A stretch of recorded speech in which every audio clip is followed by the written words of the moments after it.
Good afternoon, everybody, and welcome to Nomad, the World is My Beat. I'm journalist Lisa Foreman, and I'm taking you around the world with me. In this week's edition, we're going inside the Prix Lumières, sometimes referred to as the French Golden Globes. It's an award bestowed upon the best French films and talent of the year, and it's given by the Académie de Lumière, an association of film journalists based in Paris mostly, and I'm one of the members. Last night I had the pleasure of giving the Best Screenplay award on stage. It went to Stéphane Demoustier for his film L'inconnu de la Grande Arche. Before the ceremony began, up on the 9th floor, in a cosy room with an incredible view over Paris, I got to rub shoulders with some of French cinema royalty.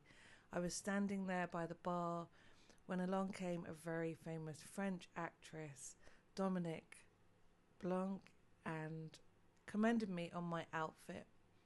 I was kind of speechless. I didn't quite know what to say to her. She's a real celeb. But I managed to mumble out a story about having a French grandmother when I grew up on a beach house in England. And in those days, which is a great pity, grandparents and parents didn't really think to share other languages with their children. And so the only words I ever heard my grandmother say were "ça ne va pas." And when I chatted to Dominique Leblanc and said, "You know, you're the lucky one, Dominique, because the journalists tonight didn't get their makeup done, just you guys." And she quipped "ça ne va pas," and I shared the story with her. Now, I do get nervous around celebrities. I once had to interview Tom Cruise in front of 100 people. I was terrified and ran off as soon as I could after the interview had been completed. I'm very shy.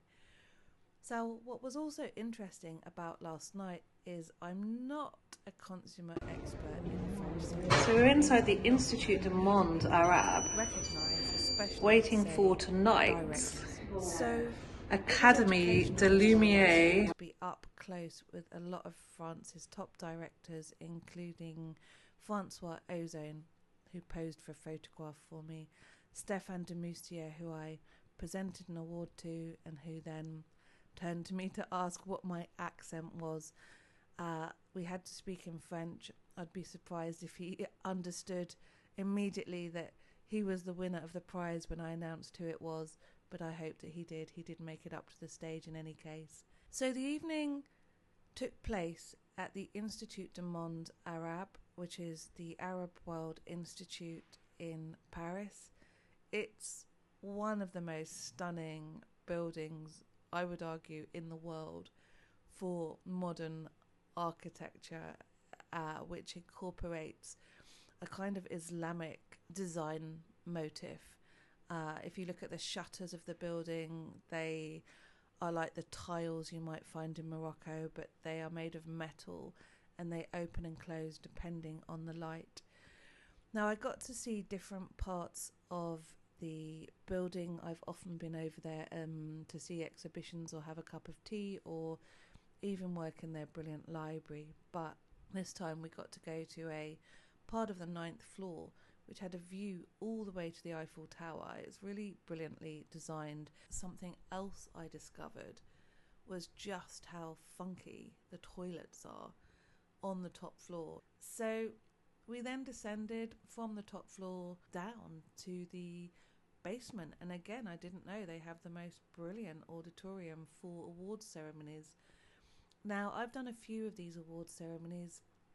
A few years ago, we were broadcast on Canal Plus, and we used to go over there and record from inside their studios, where I used to get called La Principessa by the funny guys that ran the thing. It's been hosted in Châtelet in a moving images museum for a couple of years.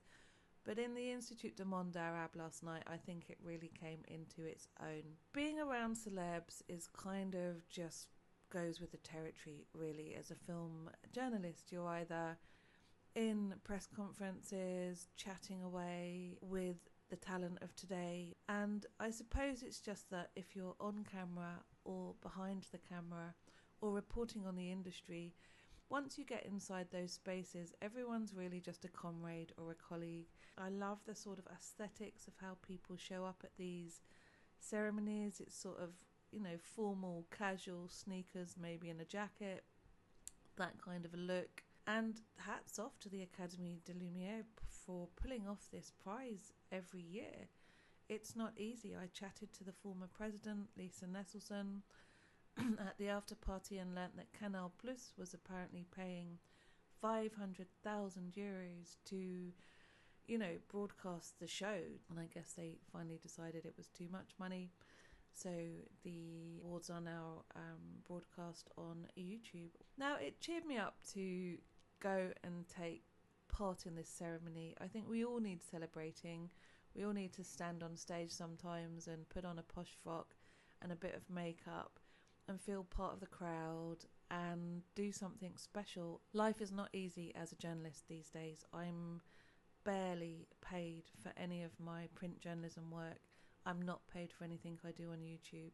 I cover a lot of my own expenses. It might look like a glamorous lifestyle, but most of us are starving to death and really only survive through side businesses or savings or kind family members. I was thinking about it cycling home. I feel like there's this sort of assumption that journalists can survive on champagne and interviewing celebrities.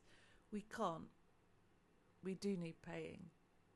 It is a job, but nonetheless it's great fun, and I greatly enjoyed last night, and thank you, Dominic, for coming over and having a chat. It was the highlight of my night.